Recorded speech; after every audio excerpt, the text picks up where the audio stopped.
웃는 얼굴로 사람 피말리는 사람 특징.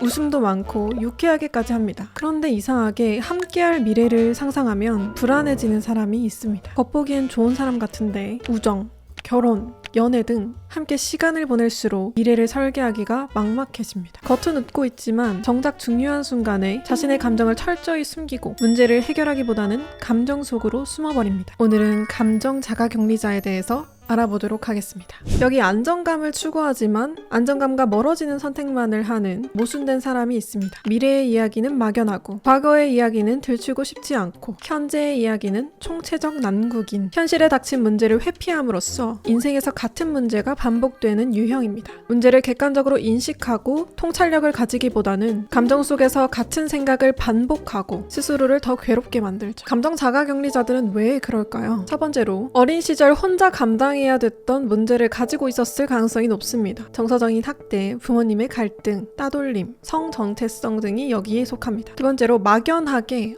해결이 되겠지라고 생각합니다. 해결책을 떠올리기 막막해합니다. 세 번째로 어차피 아무도 이해하지 못할 거라는 믿음을 가지고 있습니다. 문제를 현실적으로 바라보기보다는 감정 속에서 버티는 것이 안전하다고 느낍니다. 네 번째로 있는 그대로의 나의 모습을 보여주면 떠날 것이다 라는 믿음 때문에 자신의 내면을 더욱더 감추게 됩니다. 이런 사람들은 마음의 힘듦을 감추고 겉으로 티내지 않으려고 괜찮다를 반복합니다. 그리고 가족과 친구 앞에서도 되도록 밝은 모습을 유지하려고 노력하죠. 하지만 모든 비밀은 완벽하게 숨길 수 없습니다. 곪은 내면은 때때로 어두운 표정, 지나가는 말투, 무의식적인 반응에서 나타나게 되어 있습니다. 감정 자가격리자들은 언뜻 잠깐 봤을 때는 알아차릴 수가 없는데요. 감정 자가격리자들을 알아볼 수 있는 세 가지 방법을 알려드리도록 하겠습니다. 첫 번째로 경험, 가치관, 상처처럼 내면으로 들어가는 질문을 했을 때 농담을 하거나 화제를 돌리거나 말을 짧게 끊는 경향이 있습니다. 두 번째로 밝지만 감정의 폭이 굉장히 좁습니다. 슬픔, 두려움, 불안 같은 감정은 거의 표현하지 않죠. 세 번째로 문제를 마주치는 상황 자체를 피합니다. 진지한 얘기가 나오면 갑자기 웃으면서 에이 괜찮아 신경 쓰지 마 이렇게 화제를 돌리려는 경향이 있습니다. 슬픔을 나누면 배가 된다고 했던가요? 혹시 그래서 공유하지 않는 걸까요? 아니요. 자신의 부족한 모습이나 힘듦이 드러나는 것을 두려워하고 그 모습을 감췄을 때 안도감과 안정감을 느끼기 때문입니다. 이 감정 자가격리자와 완벽하게 상충되는 문제를 해결하고 싶어하는 사람과 감정 자가격리자가 만났을 때 감정 자가격리자는 세 가지 모습을 보여주는데요. 첫 번째로 상대를 문제 삼습니다. 너가 너무 예민한 것 같아.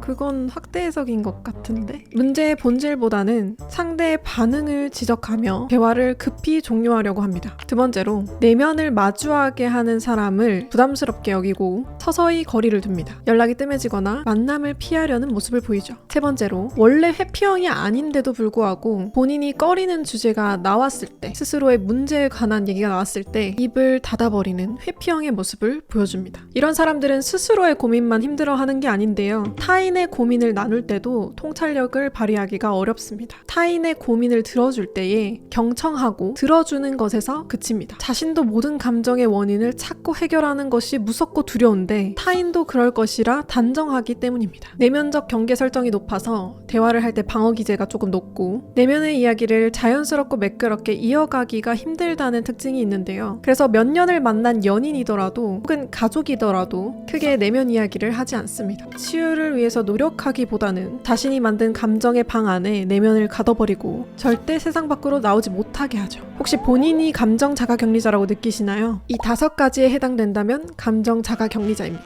소울메이트나 배우자를 만나더라도 타인과 나를 절대 동일시하지 않습니다. 보이지 않는 선을 긋는 것에 특화되어 있죠. 두 번째로 어두운 내면을 드러내거나 듣는 것에 취약합니다. 밝은 화제로 급히 돌리려는 경향이 있죠. 세 번째로 자기 욕구에 결여된 부분이 있습니다. 자신이 원하는 것을 뚜렷하게 밝히는 것에 익숙하지 않습니다. 네 번째로 자신이 진짜 원하는 것과 실제로 행하는 것이 180도 차이가 있습니다. 꿈과 욕구를 쫓지 않고 현실적인 선택에 안주하는 것이죠. 다섯 번째로 과거와 현재에 회피해온 문제 문제들이 굉장히 많기 때문에 미래 설계가 막연하고 두루뭉실합니다. 구체적인 계획을 세우는 것에 부담을 느끼죠. 여기서 가장 문제는 4번입니다. 현실을 살아가면서 자아 실현이 어렵다고 느끼는 때는 언제고 옵니다. 중학생, 고등학생, 대학생, 청년, 중년, 장년, 노년 생애 주기 어디에서든 자아 실현을 실패하는 경험은 발생되죠. 하지만 이 유형은 자아 실현의 아픔에 너무 오랫동안 머무른다는 것이 문제인데요. 즉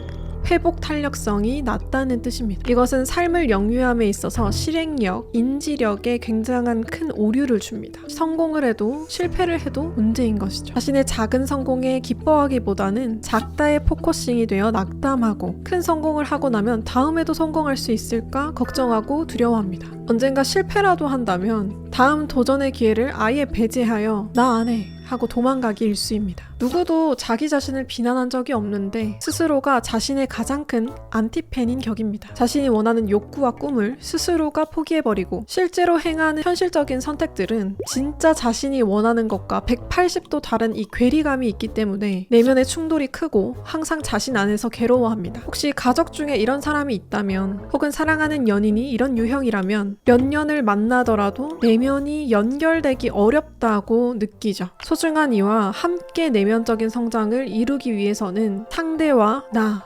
모두가 준비되어 있어야 합니다. 내면의 벽을 허물고 소중한 이와 가까워지고 싶다면 감정 자가격리자에게 내면의 대화를 이끌고 대화를 잘 여닫는 방법을 알려드리도록 하겠습니다. 첫 번째로 상대가 스스로 얘기할 수 있는 환경을 만들어야 합니다. 상대를 바꾸려는 대화가 아니라 안전하다고 느낄 수 있게 만들어줘야 합니다. 두 번째로 답을 요구하기보다는 기다려줘야 합니다. 상대의 안전기지가 되어준다는 그런 태도가 필요하죠. 세 번째로 대화는 항상 안전하게 마무리해야 합니다. 오늘 다 해결하지 않아도 괜찮아. 난 항상 네 편이야. 이야기해줘서 고마워. 이 정도면 충분합니다. 그리고 감정 자가격리자 들의 격리가 빨리 끝날 수 있도록 이끌어주는 일상의 작은 액션 플랜도 알려드리도록 하겠습니다. 첫 번째로 아주 작은 선택지를 주세요. 광범위한 선택지보다는 선택의 범위를 좁혀주면 행동하기 쉬워집니다. 예를 들면 취미를 만들어봐 이렇게 던지지 말고 필라테스가 좋아, 수영이 좋아, 배드민턴이 좋아 이렇게 물어봐 주세요. 두 번째로 결과보다는 시도한 행동, 그 과정 자체를 바라봐 주세요. 예를 들면 떨어져서 붙었어?